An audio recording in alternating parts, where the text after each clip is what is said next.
It's really a pleasure to be here. It's been a while, about 10 years, 15 years. Wow. But may I ask everyone to please stand up? This is not a planned activity. We're going to do something different. I want you to stand up and fold the chair that you're sitting on. Fold the chair. Fold, yeah. And take it with you and move probably 7 steps forward. 7 steps forward. Hindi mag-close tayo. Gusto ko close. 7. Closer.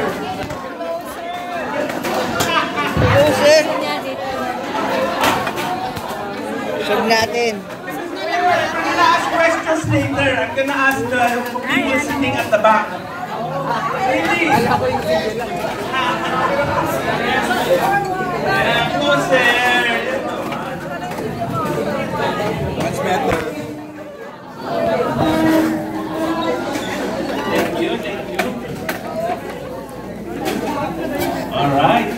Very cooperative naman pala.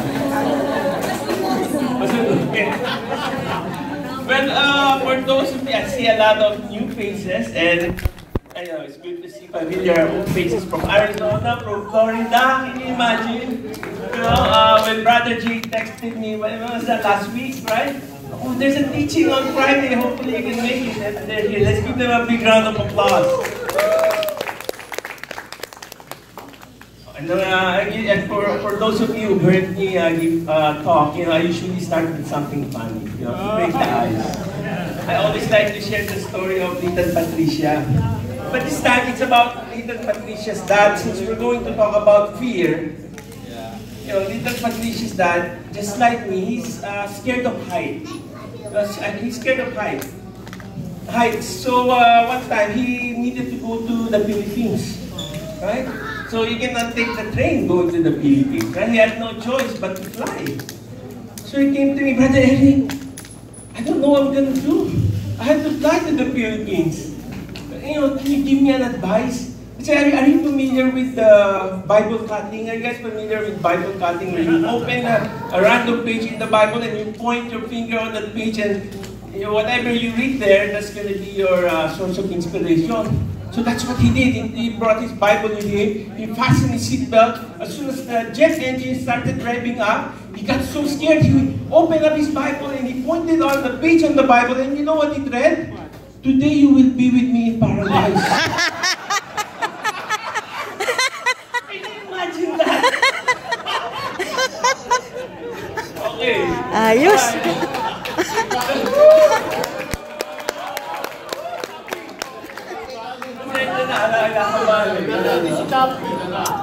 So this is the, first of all, I'd like May hirap pala mag-Bible cutting. Because you've gone through, this is the last session of the Christian and His Emotion series of talks. We were able to attend all the talks. Okay. We have to start with the first session. That's alright, it's okay. May absent. Okay. So the final session is called, the title is Fear.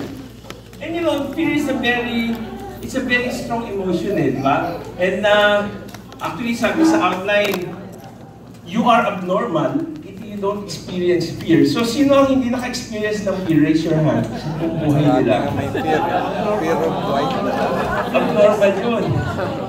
But just to be clear, for this session, our goal is to try to understand what's the role of fear in our Christian life. Kasi you might be thinking, why did God have to create that emotion? If it's unpleasant. Pero there's a role for this emotion for our Christian lives. And that's what we're going to talk about. So, this thing is working. Down. Yun. Are you ready to overcome fear? That's the question. Alam niyo ba, do you guys know what's the number one cause for fear? Yung top two. The top two. Fear of dying. Number 2 lang yun. No, this is real, no? This is, alam niyo kung ano yung number 1? Almost made it. It almost made it to number 1. If you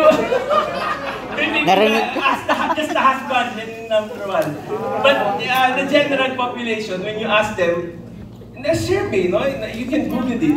The number 1 cause of fear is public speaking. Kaya nga during the funeral, when someone's giving the eulogy, he'd rather be the one in the casket than the one receiving. But you know, it's a normal emotion. It's a normal emotion. I remember when I was growing up, I tried to get this inspiration every time I start to feel scared from Dr. Richard Smith. Are you guys familiar with Dr. Richard Smith? No? I'm gonna show you his picture, ha? Yung mga tumama. Dr. Richard Smith! The father figure of the Voltes 5 team! Bakit? Why? Can you ask me why? Why? Because I remember there was this one episode where Voltes 5 was in trouble, and the mother of Steve Armstrong had to save them, but in the process, the mother died. So all of them were depressed. No, so Dr. Smith had to encourage them. Sabi, alam niyo kung ano sinabi niya? This is what he said. There's nothing to fear but fear itself. Wow! So the whole time, from grade 1 until grade 6, that's every time I get bullied, that's what I knew. I think with Dr. Smith. Until when I got to high school, hindi pala siya original. Who's the original person who said that? Bruce Bell. May prize yun. Sino yung nagsabing, wow, yung mga bata. Isang bagsak. Kayo hindi kayo nag-aaral. Or absent kayo. May sakit ako. But you know, that's very true, no? Very true. And in order for us to really manage or learn how to handle fear, we have to learn more about that emotion. You know, we have to learn more about that emotion. You see, there are so many kinds of forms of fear. Yung physical fear, yung fear of dying or fear of being mugged, diba? Yung mga, diba? Getting hurt, wars, getting bullied. But today, especially in the day and age of social media, Facebook, Twitter, and all that, it's becoming very obvious, no? The main source of fear right now is social fear. You know, fear of not being liked. You know, pagka nag-post kayo sa Facebook, naku, bakit dalawa pala yung nag-like? Isang linggo nang nakapost ko. Diba? But that's very real. I know a lot of people like that. They just check their Facebook to see how many likes they got already. You know, fear of not being liked. You know, I think I've shared this so many times. For those of you who know me, you know that I'm a super shy person, di ba? Oh, yeah. Don't make me share it again. But you know, I'm super shy. What do you call that? I'm an introvert. You know, like when we have visitors at home, I run upstairs and lock myself in the room because I don't want to entertain the visitors of my parents. You know, so I remember, and I had the fear of not being liked. So when I was in high school, in UST, who are the Thomasians here? All right. When I was in UST High School, 1986. So, kumpinin na lang. There was this, what's the most important thing when you're a teenager? You know, not too long ago, you were teenagers, right? You want to be part of something, right? You don't want to be an outcast. And during that time, there was this shoe that came out. K-Swiss. Wow, K-Swiss. So I've been bugging my parents. Get me my K-Swiss. May he rest in peace, and he knows this. But it's expensive at the time in Shoe Mart. But after bugging him for so many times, he finally gave up, relented, and said, okay, Eric, next Saturday we're going to go to the mall and get your shoes. So I got excited. I cannot sleep. No, but when we got there to the mall, we're the first one to the parking lot in North EDSA. You run to the second floor, to the shoe section. And you know how in the Philippines, unlike here in the US, there's so many sales lady. There's one who will sit you, one who will look for the color of your shoe, and another person who's actually going to fit your shoes to you. There's so many. You know, and there's another person who will shout in the hole in the wall, size 5, right? You remember that? You know, I was so excited that Saturday, that weekend has, you know, the whole day has gone by. That evening, I came home without my K-Swiss. Yeah, because when we got there, my dad told me, not so fast, Eric, I just need you to do one thing for me. I want you to approach the sales lady and ask for your size of your shoe. But I wasn't able to master that boldness. And so, I was so shy that in a restaurant, when I'm thirsty, like right now, I'm thirsty.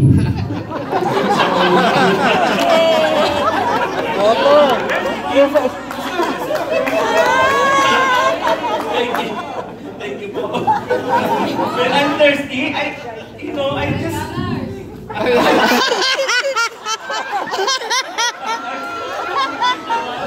Aray ko. Gipit. In the restaurant, even if I'm super thirsty, I just suck it up and I don't drink until I get home. Because I'm too shy to ask the waiter for a glass of water. That's why I was so fearful. That's why when I joined Couples for Guys on my first household, it was just the household that doing all the prayers. I told my wife, sweetie, I think this is the community for us. I don't have to say anything. You know, the household that will do the prayer, he can pray 2 hours by himself. You know? Until one time, when it was in my house, and the household had got sick, and he called me, Eric, you know, I cannot make it. I think you have to lead the prayer. I said, are you crazy? I have some Tylenol here. You better come here because I do not know how to pray. But cut long story short, I'm here, I'm standing before you. And that's not because of my own strength, but because of the grace of God and the power of the Holy Spirit. And and there's so many ways where all of us can experience fear. And what we really need to realize is that God gave us the emotion of fear to protect us from harm. Fear is intended by God to protect us, to serve us in life. But unfortunately, fear often is more of a burden than a benefit, di ba? It's more of a burden.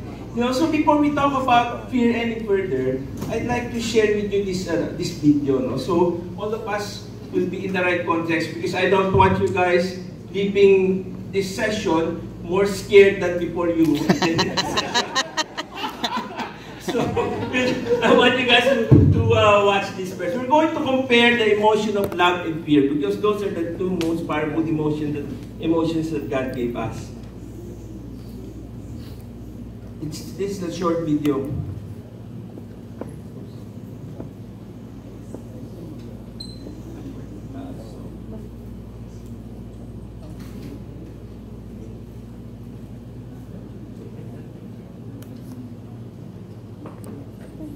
Mental emotions. Love.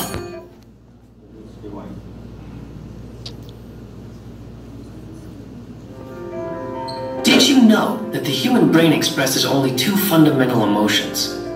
Love and fear. From these 2, all other emotions are experienced.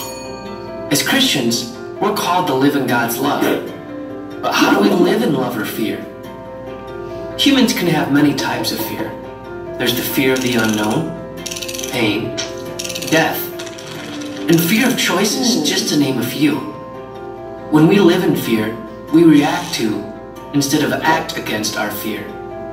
But when we love, we have excitement, generosity, trust, and courage.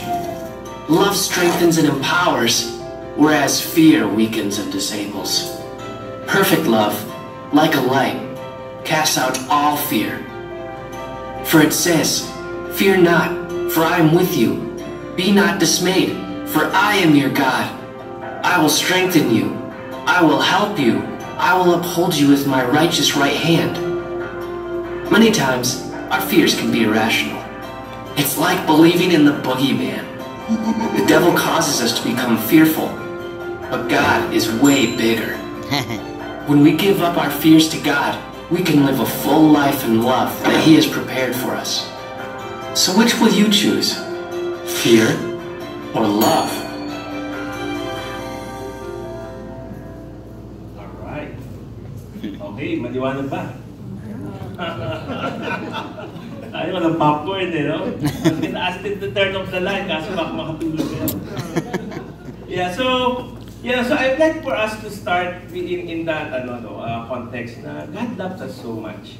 No, but He has a reason why He also created that emotion of fear to protect us. Are you guys familiar with Jose Rizal? Yeah. No?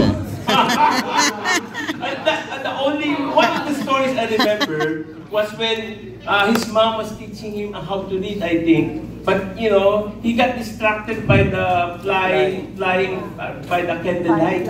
Firefly. Firefly or something like that. Moth. May ibang version eh. I don't know which version you heard. But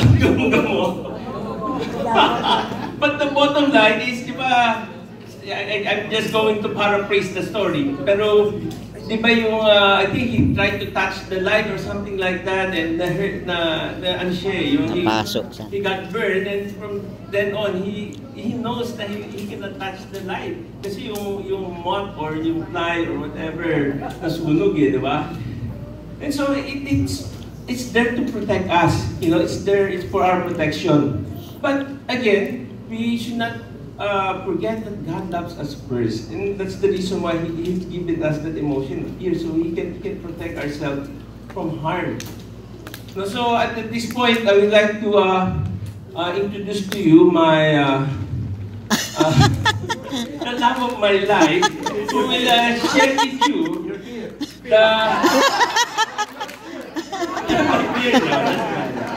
When I'm scared, I just think of her and everything becomes okay. Let's give our love to my sweetie pie who will talk about our response to fear. Good evening. Just like what Eric said, fear is actually a God-given emotion. Kasi when we talk about fear, parang it's always negative, right?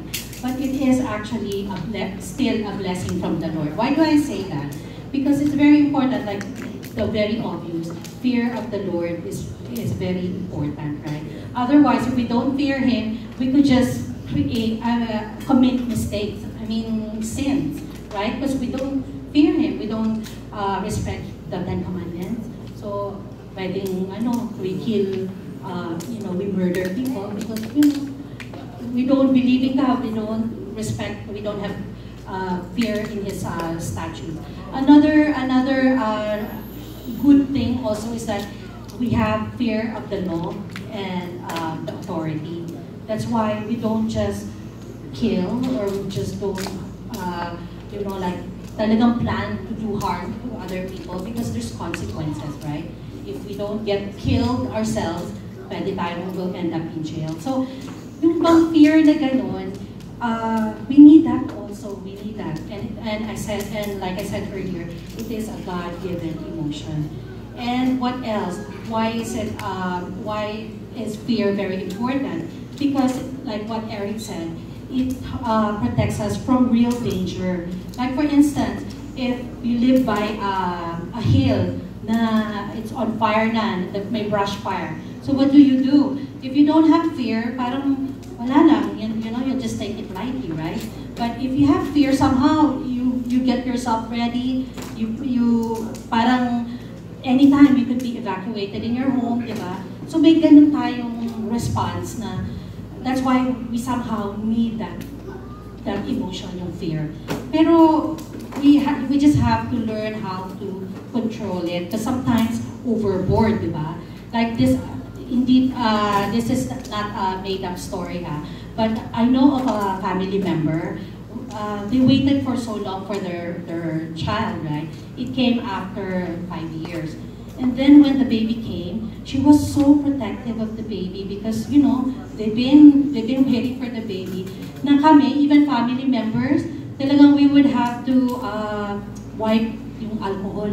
Kasi she wouldn't want the germs to be dun sa bata. Totoo talaga, may fear siya na, oh my gosh, I waited for this baby na I can't just, you know, lose her just like that. So eventually, nag-aano kami na, you know, we know na that's a valid concern, pero syempre rin, we also need the germs, di ba? Para yung immune system natin. But eventually, na-overcome niya.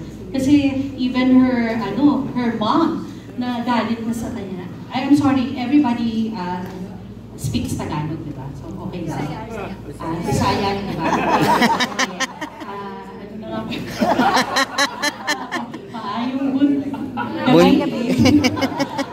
So then even her mom, she told her mom, you cannot touch yung apo mo, ganyan.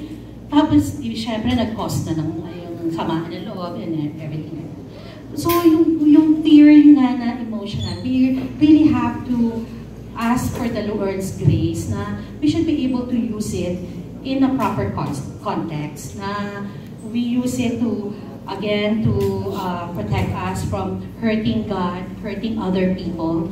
I don't know if sa inyo, I'm sure nandito na tayo sa level na when we say something or when we do something, tapos parang the Lord, you know, reminds you na, I think you have offended that person, di ba? Parang meron ka ng ganung consciousness.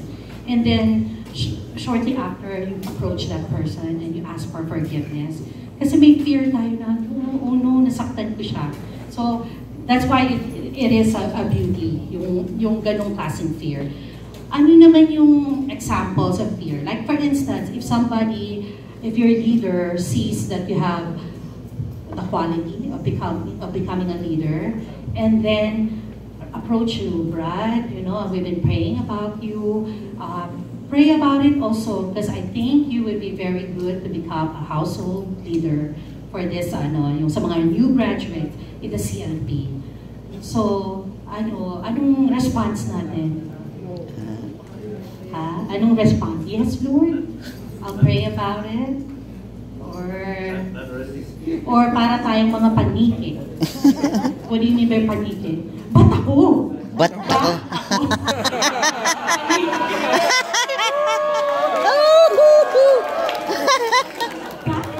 Ba't ako?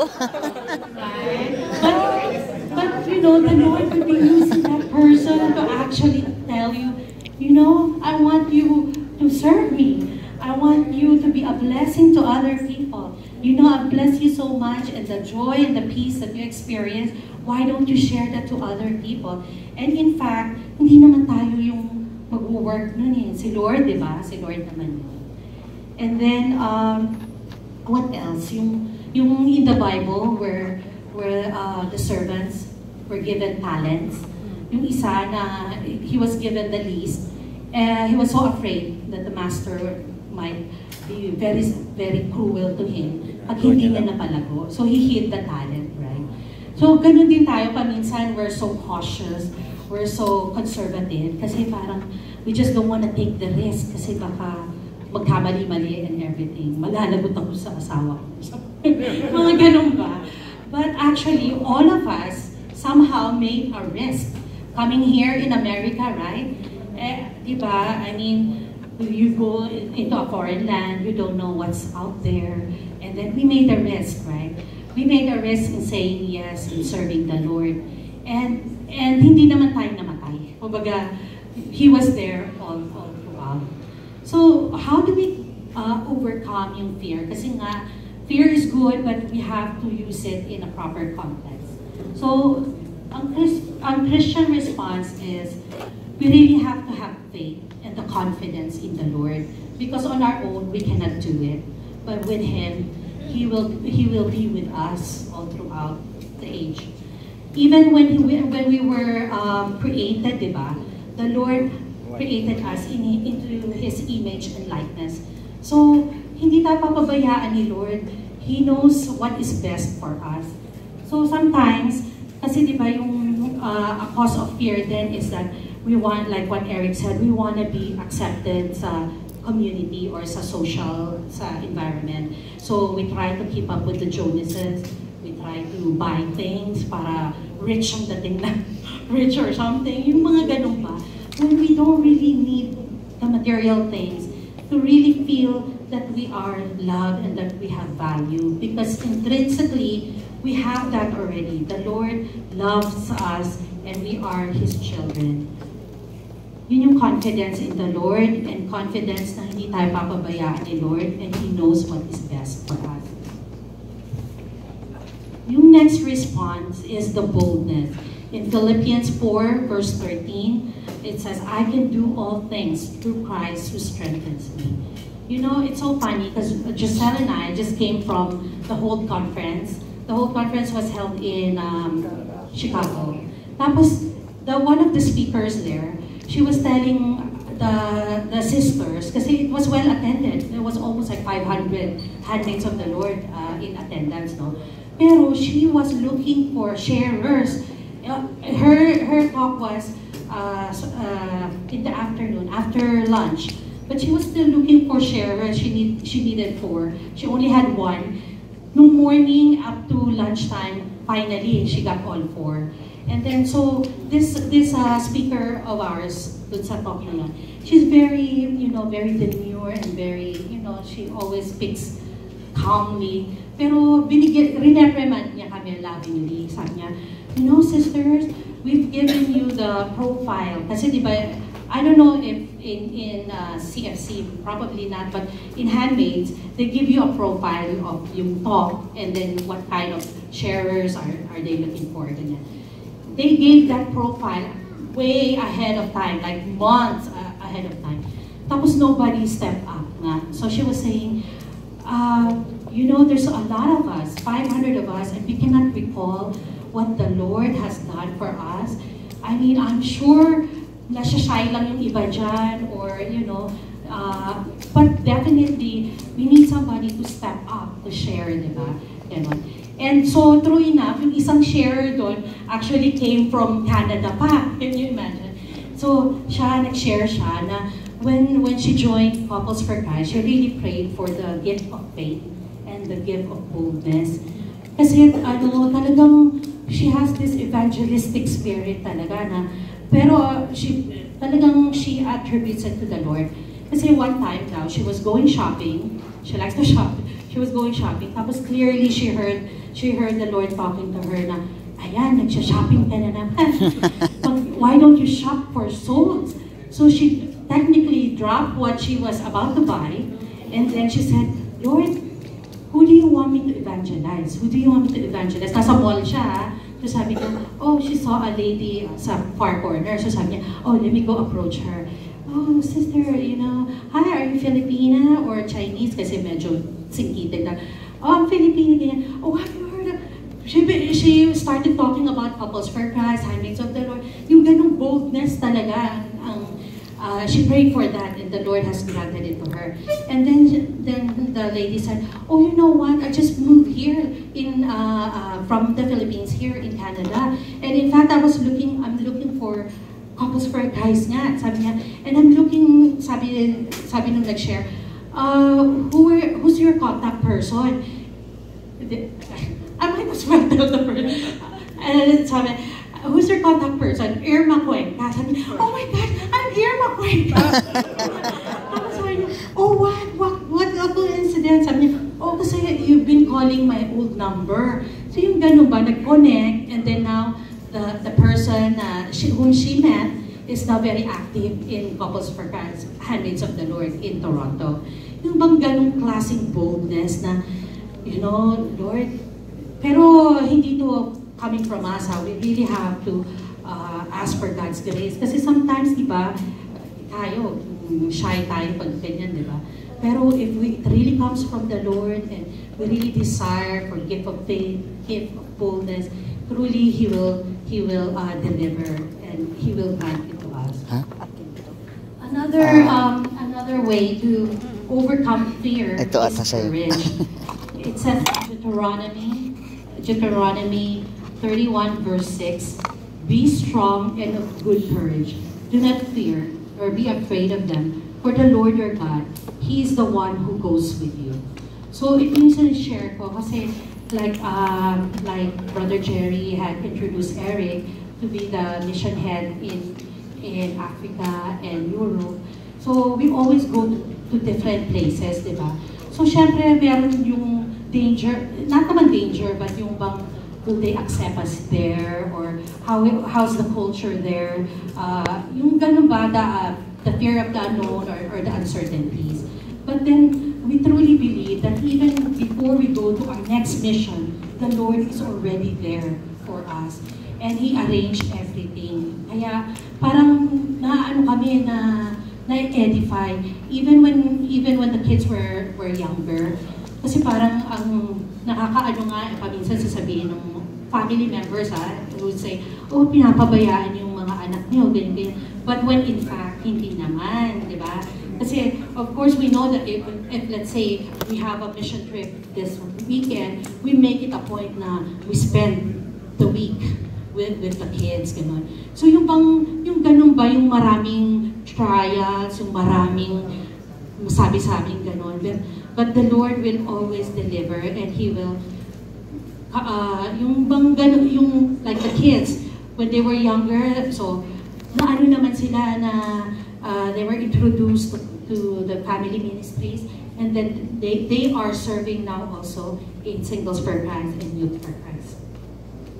So when we pray to the Lord, it's not so much like, Lord, I wish you would just take this suffering from me. Pero parang ano din yan parang what do you call this? Parang okay lang din yun kasi even di ba si Jesus nag-pray na, Lord, if possible, if take this cup away from me. Pero let's not lose on the focus na, Lord, but you know what is best for me. You know what's best for us. So even if as we go through trials, hindi man namin maintindihan ngayon, but I know you will come out victorious. And if I may just share lang yung kala Brother Joel, Sister Angie, right? Because for their daughter. Of course, I'm sure they were scared of her health concerns. So gladly that they shared it to the community, and we all prayed for her. And praise God that the cancer did not go to the lymph nodes, and she is actually cancer free, right? So praise God, and all yes, of this we can only attribute it to the Lord, not on our own strength. Kaya sometimes nga, yung storm that the Lord brings into our lives, that same storm, yung storm na nag-break us, will be the same storm that will make us. Kaya don't be fearful of fear, because it's part of our Christian walk, but God is more powerful than our fear.